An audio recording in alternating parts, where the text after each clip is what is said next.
Bitcoin green candles are ahead, and I'm going to tell you exactly why. But first, I have to issue a correction. This is a big correction, a big oversight on my part. I was recently on the Maple Bitcoin channel, and they asked for a price prediction, fun price prediction, end of the show. And these guys are from Canada, so I was trying to, do the polite thing and quote the price in the local currency, right? And so I threw out very confidently 147,000 Canadian dollars is where the Bitcoin price will end at the end of 2025. And the guys' eyes lit up and they were shocked. They were shocked because I had no idea what the exchange rate was. I actually didn't know what the exchange rate was. I didn't realize that one Canadian dollar is currently like 70 cents in the US. I had no idea that it was that far off, okay?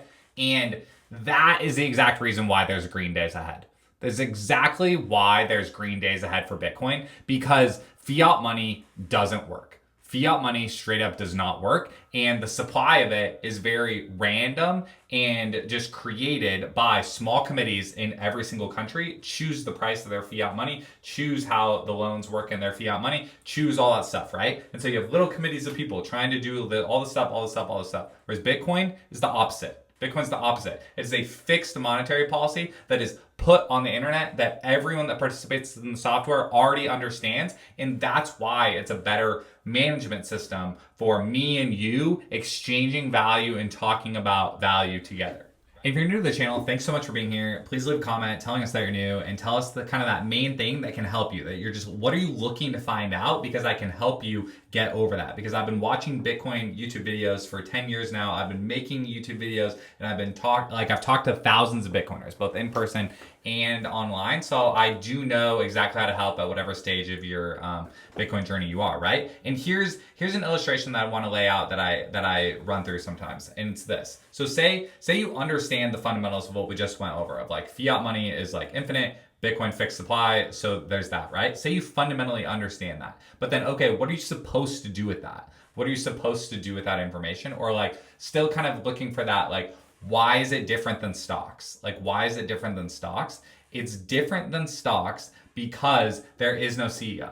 Like, there is no CEO and it's not a company. It's just open source software on the internet, and money is there so that we can all kind of communicate about value to each other without having to solve the coincidence of wants. Like barter, if I have a chicken, you have a cow, we both have to need that other item at the same time. Bitcoin money acts as an intermediary in that and is the most like saleable good that we can all trade for each other, right? So there's all of that. But okay, say we understand that, and now it's all about like, okay, well, how do we impact our personal finances with that? And that's exactly what I like to talk about. I like to talk about how can you incorporate Bitcoin into your personal finances as a regular like 25 to 55-year-old with a W-2 job, okay? And here's the main thing that I walk people through.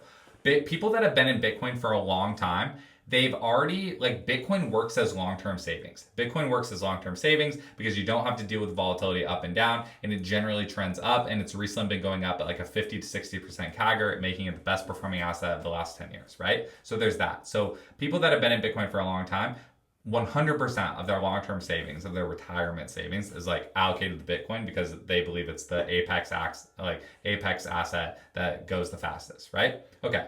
And then on the flip side, your most short-term bucket, right? The money that you need this week, the money that you need this month, the money for bills and the money for food and the money for date night right now, right? Most people, the majority of people, fiat money. Like they just hold their local fiat money, right?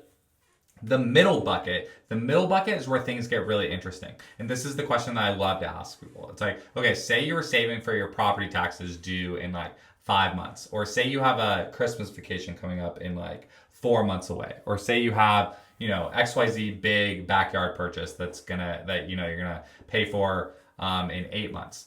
Then what currency do you hold? What currency do you hold on that one? Or what type of investment do you make on that one, right? Because fiat, like, it doesn't feel like it stacks up hard enough, and you're also losing to the cost of inflation and the price. Like, the fiat money itself is also volatile, is another thing to like wrap your head around. And because we all like casually throw around this like word inflation, but that's also like, that's currency, like that is currency volatility. That's what inflation is. That's currency volatility. Watching the prices move up and down and move so rapidly, like at the grocery store, at the whatever, like fiat money itself also has volatility.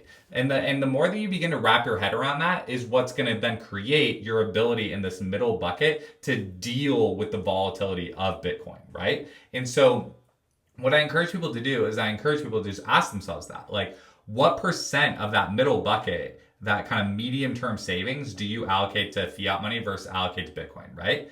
And then if you're looking, like, if your goal is like, quote unquote, live on Bitcoin more, like get more on a Bitcoin standard, or if you've already, I see this happen a lot of people that have like stacked for a long time, right? So you have a great long-term savings all stacked up, but you're still very passionate about Bitcoin. So it's like, okay, well, how do I incorporate it more into my everyday life? The medium bucket. Like the medium bucket is one to do. And so feel out what it's like to begin to build a medium length like savings in Bitcoin that you already have earmarked to do something with, right? And then the other way, if you really want to like feel out and work what it's like to be on a Bitcoin standard, like in the short-term bucket, pick one bill, cell phone bill, a water bill, like pick one bill and just feel what it's like to direct deposit that much of your paycheck to Bitcoin, right? And have it earmarked for, you get paid on the 15th and 30th and the bill is due on the 25th, right? And feel what it's like to like get paid directly in Bitcoin, because getting paid,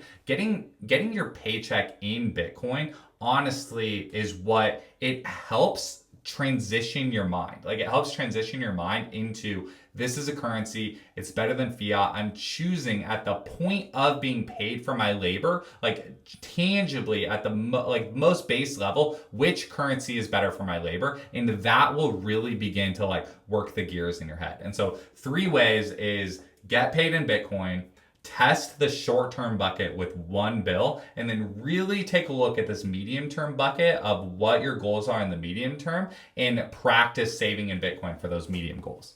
I would also encourage you to do this as a family. I would encourage you to this not just be only your thing, okay? And the reason for that is because from talking with lots and lots of people, when your family members and the people that you do your personal finances with are able to see Bitcoin fully as a currency and fully different than other investments, and they can kind of get out of this a repeated personal finance Bitcoin advice of like don't sell or never sell or whatever is confusing. That's confusing. And when you try to relay that to your family member, it just becomes very like, okay, we're sacrificing our short-term like needs or happen or whatever for this long-term savings, which is good and awesome, and saving for the future is great. But it's like, how does it help me now? Or like, why is it such a big deal, right? If your family isn't as motivated by kind of the like philosophical elements of like Bitcoin replacing fiat money, right? And so showing like increasing the Bitcoin usage in the medium term bucket or the short term bucket, again, even for a small thing like a controlled experiment, shows that Bitcoin can be used full circle as money, and it makes it more real. And so then what you'll notice happen is that the overall net trust in this new system of the family will go up, which will most likely lead to like your family stacking more Bitcoin into the future. And so I would really, just encourage you to be like, say you're crushing 100% at the long-term bucket, take a look at the other 2, and also take a look at how much you're bringing your family along on the journey, because the more that you do that and kind of a full pictured approach, it's going to lead to your family having more Bitcoin. And if that's interesting, I think you're really going to enjoy the channel and enjoy these other videos. So watch these next ones and we'll see you over there.